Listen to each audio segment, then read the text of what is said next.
আসসালামু আলাইকুম। সংবাদে আপনাদের সবাইকে স্বাগত জানাচ্ছি। আমি ফিরোজ তোহা। শুরুতেই আরবে কেবলস সংবাদ শিরোনাম জানিয়ে দেব এই মুহূর্তে হাতে পাওয়া সর্বশেষ গুরুত্বপূর্ণ আপডেট বাংলার সংবাদ। শুরুতেই থাকছে মুক্তিযুদ্ধ করে কিছুই পেলাম না। মুক্তিযুদ্ধে যারা যোজন যোজন দূরে ছিল তারা দেশে লুটপাট চালাচ্ছে বলে মন্তব্য করেছেন বিএনপির স্থায়ী কমিটির সদস্য নজরুল ইসলাম খান। এবারে জানাবো জামায়াতের রাজনীতি কৌশল বা প্রক্রিয়াকে অত্যন্ত বিজ্ঞানসম্মত বলে উল্লেখ করলেও দলটির রাজনীতিকে সমর্থন করেন না বলে জানিয়েছেন বিএনপির মহাসচিব মির্জা ফখরুল ইসলাম আলমগীর। জানাবো চাঞ্চল্যকর তথ্য, দাফনের পরই কবর থেকে লাশ উধাও, এলাকায় আতঙ্ক।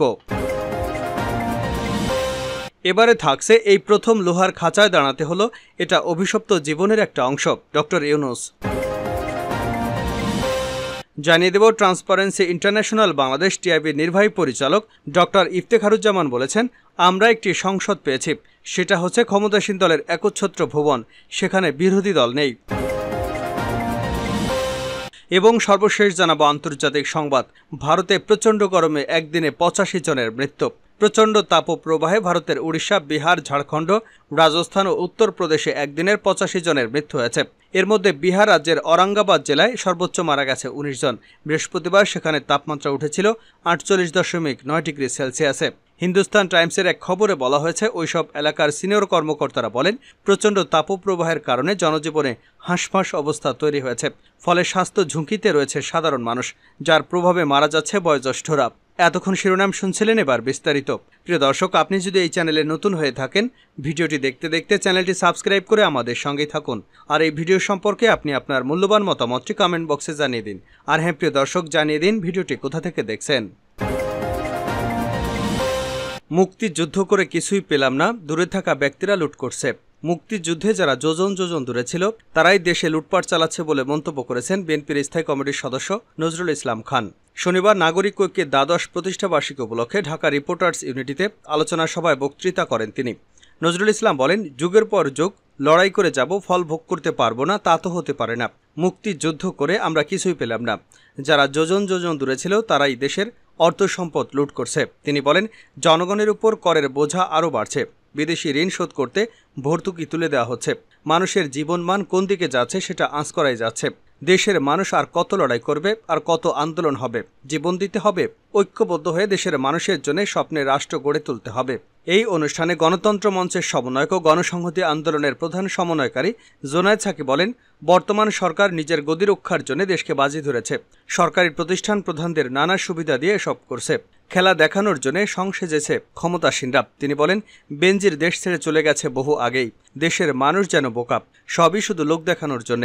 এখন যদি বেনজির বা আজিজকে শাস্তি দেয়, তাহলে এখন যারা সার্ভিস দিচ্ছে তারাও তো আর দিতে পারবে না। বর্তমান ফ্যাসিস্ট সরকারকে ক্ষমতা থেকে নামানোর আন্দোলন কোনো নির্দিষ্ট দলে নয়, এ আন্দোলন সবার। বিপ্লবী ওয়ার্কার্স পার্টির সাধারণ সম্পাদক সাইফুল হক বলেন, বিরোধী দল হওয়া এখন বেশ ঝুঁকিপূর্ণ, তাই সরকার ক্ষমতা ছাড়তে চায় না। তিনি বলেন, রাষ্ট্রীয় সন্ত্রাসের প্ল্যানগুলো করে বেনজির এবং আজিজরা। এই বেনজির এবং আজিজরাই প্রমাণ করে দেশ ক্ষমতাসীনদের জন্য বেহেশত। ১৫ বছর ধরে আইনশৃঙ্খলা বাহিনীকে সরকার দলীয় বাহিনী হিসেবে ব্যবহার করে রাষ্ট্রীয় বাহিনীগুলোর সম্মান ভুলুণ্ঠিত করেছে। সাইফুল হক বলেন, ওবায়দুল কাদের গতকাল বলেন, বেনজিরের ব্যাপারে জানেন না। তাহলে প্রশ্ন হলো, আপনি ওখানে ওই চোরের চেয়ারে আছেন কেন? বলাই যায় সরকার তাকে বেরিয়ে যেতে অনুমতি দিয়েছে। জামায়াতের রাজনীতি সমর্থন করি না ফখরুল। জামায়াতের রাজনীতির কৌশল বা প্রক্রিয়াকে অত্যন্ত বিজ্ঞানসম্মত বলে উল্লেখ করলেও দলটি রাজনীতিকে সমর্থন করেন না বলে জানিয়েছেন বিএনপির মহাসচিব মির্জা ফখরুল ইসলাম আলমগীর। তিনি বলেছেন, আমরা শুধু স্লোগান দিয়ে রাজনীতি করতে চাই। শুধু স্লোগানে রাজনীতি করলে হবে না, জেনে শুনে রাজনীতি করতে হবে।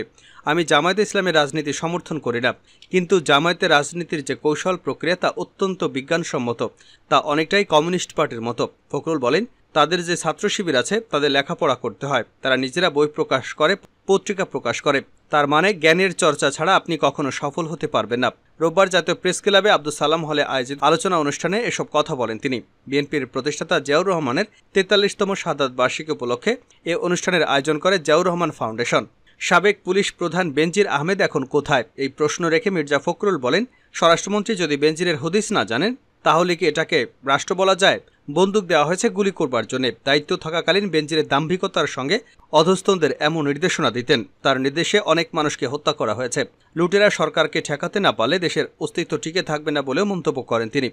সাধারণ মানুষকে যাদের রক্ষা করবার কথা, সেই সাবেক পুলিশ প্রধান, সেনাপ্রধানের নামে লুটপাটের খবর বেরোচ্ছে। শুধু তারাই না, সরকারের লোকেরা সর্বত্র লুটপাট চালাচ্ছে, আর সেই লুটের টাকা বিদেশে পাচার হয়ে যাচ্ছে দেদারসে। বাংলাদেশের ভবিষ্যৎ প্রজন্ম ঋণের কবলে পড়েছে দাবি করে বিএনপি মহাসচিব বলেন, পুরো রাষ্ট্র এখন ঋণের ফাঁদে জর্জরিত। রূপপুর বিদ্যুৎ কেন্দ্রের মতো অনেক মেগা প্রকল্প আছে যেগুলো ঋণ নিয়ে করা হলেও এখনও কাজ শেষ করতে পারেনি। তিনি বলেন, আজকে সরকার নির্বাচন কমিশনকে শেষ করে দিয়েছে। শুধু নির্বাচন কমিশন না, পুরো নির্বাচন ব্যবস্থাকেই শেষ করে দিয়েছে। মানুষ আজকে ভোট দিতে চায় না, কমিশনের প্রতি তাদের আস্থা নেই, কারণ মানুষ জানে তাদের ভোট কাউন্টই হবে না। তাই আজকে আমাদের দায়িত্ব দেশ, স্বাধীনতা এবং গণতন্ত্রকে রক্ষা করা। আমরা যদি বর্গী সরকারকে ঠেকাতে না পারি, তাহলে আমাদের দেশের কোনো অস্তিত্ব থাকবে না। বিএনপির ঘুরে দাঁড়ানোর সময়ের ব্যাপার মাত্র বলেও উল্লেখ করেন মির্জা ফখরুল ইসলাম আলমগীর। দাফনের পরে কবর থেকে লাশ উধাও, এলাকায় আতঙ্ক। কুড়িগ্রামে দাফনের পরে কবর থেকে এক বৃদ্ধার লাশ চুরির ঘটনা ঘটেছে। এরপর 999-এ কল পেয়ে লাশটি উদ্ধার করে পুলিশ। শনিবার রাতে জেলার রাজারহাট উপজেলার চাকির পশার পাঠক গ্রামে ঘটনা ঘটে। এতে এলাকায় আতঙ্ক বিরাজ করছে। রাজারহাট থানার ওসি মুস্তাফিজুর রহমান বিষয়টি নিশ্চিত করে বলেন, নূরজাহান বেগম 78 নামের এক বৃদ্ধা চিকিৎসাধীন অবস্থায় শনিবার দুপুর 1:45-টার দিকে রাজারহাট উপজেলা স্বাস্থ্য কমপ্লেক্সের হাসপাতালে মারা যান। ওই দিনই বাদ মাগরিব পাঠক গ্রামের তেঁতুলতলা জামে মসজিদ সংলগ্ন কবরস্থানে তাকে দাফন করা হয়। রাত 10:30টার দিকে মৃতের ছোট ছেলে নুরুল হুদা নবাব 35 কবরস্থানে গিয়ে কবরের উত্তরাংশ উন্মুক্ত দেখতে পান। পরে তিনি নিশ্চিত হন তার মায়ের লাশ কবরস্থান থেকে চুরি হয়ে গেছে এবং পরিবারের সদস্যদের বিষয়টি জানান। এক পর্যায়ে পরিবারের সদস্যরা আশপাশে অনুসন্ধান করে লাশ না পেয়ে তা উদ্ধারের জন্য জরুরি সেবা 999-এ কল দেওয়া হয়। সংবাদ পেয়ে ওসি দ্রুত ঘটনাস্থলে গিয়ে কবর উন্মুক্ত করে দেখতে পান। পরে অফিসার ফোর্সসহ অনুসন্ধানের এক পর্যায়ে কবরস্থানের অদূরে আবু হোসেনের জমিতে অর্ধনিমজ্জিত অবস্থায় লাশ দেখতে পান। রাত 1:30টার দিকে লাশ উদ্ধার করা হয়। নারী পুলিশের সহায়তায় যথানিয়মে লাশের সুরতহাল রিপোর্ট প্রস্তুত করে লাশ পরিবারের নিকট হস্তান্তর করা হয়। পরিবারের সদস্যরা পুনরায় লাশের জানাজা সম্পন্ন করে ফজরের নামাজের পর যথাস্থানে লাশ দাফন করেন। এ ঘটনার বিষয়ে ওসি জানান, এ ঘটনা তদন্ত চলছে। পরিবার থেকে এখনও কোনো মামলা হয়নি। লাশ চুরির ঘটনায় এলাকায় আতঙ্কের সৃষ্টি হয়েছে। এই প্রথম লোহার খাঁচায় দাঁড়াতে হলো, এটা অভিশপ্ত জীবনের একটা অংশ। ডক্টর ইউনুস। নোবেল বিজয়ী অধ্যাপক ডক্টর ইউনুস বলেছেন, এই প্রথম লোহার খাঁচার কাঠগড়াতে দাঁড়াতে হলো। এটা একটা দেখার মতো দৃশ্য। এটা আমার জীবনের একটা স্মরণীয় ঘটনা যে লোহার খাঁচার ভিতরে দাঁড়িয়ে আছি আদালতের কাঠগড়ায়। এটা অভিশপ্ত জীবনের একটা অংশ। দুদকের করা অর্থ আত্মসাতের মামলায় অভিযোগ গঠনের শুনানি শেষে রোববার দুপুরে সাংবাদিকদের সঙ্গে আলাপকালে তিনি কথা বলেন। তিনি বলেন, আমরা নোবেল পুরস্কারের কথা সবাই জানি। 2টো নোবেল পুরস্কার দেওয়া হয়েছিল, একটা আমার নামে আর একটা গ্রামীণ ব্যাংকের নামে। দুটোরই সম্মান মর্যাদা। এটা যৌথভাবে দেওয়া হয়েছে তাও নয়, দুটোই ইন্ডিপেন্ডেন্ট। পৃথিবীর ইতিহাসে কোনো নজির নেই এক নোবেল বিজয়ীর বিরুদ্ধে আরেক নোবেল বিজয়ী মামলা করেছে, দুদকে হাজির হয়েছে। এটা আমাদের কপালে হয়েছে। এটা অভিশাপের একটা অংশ। এই অভিশাপ আমরা বহন করে যাচ্ছি। ডক্টর ইউনুস বলেন, এ পর্যন্ত যত অভিযোগ এসেছে আমার বিরুদ্ধে এবং আমার সহকর্মীদের বিরুদ্ধে, এটা আমার মনে কঠিন দাগ কেটে গেছে। কষ্ট লেগেছে কারণ আমার পরিবারকে আক্রমণ করেছে। কেন আমাদের এই অভিশাপ বহন করতে হচ্ছে, এটা আমাদের আইনজীবী বলবেন। ডক্টর ইউনুস আরও বলেন, দেশের নাগরিক হিসেবে বলতে চাই, কেন কারো বিরুদ্ধে মিথ্যা মামলা হবে? আমার সহকর্মীরা তাদের জীবন দিয়ে দিয়েছে মানুষের উপকারের জন্য। তাদের কেন হেনস্থা হতে হবে? তাদেরকে লোহার খাঁচায় কেন ঢুকতে হবে?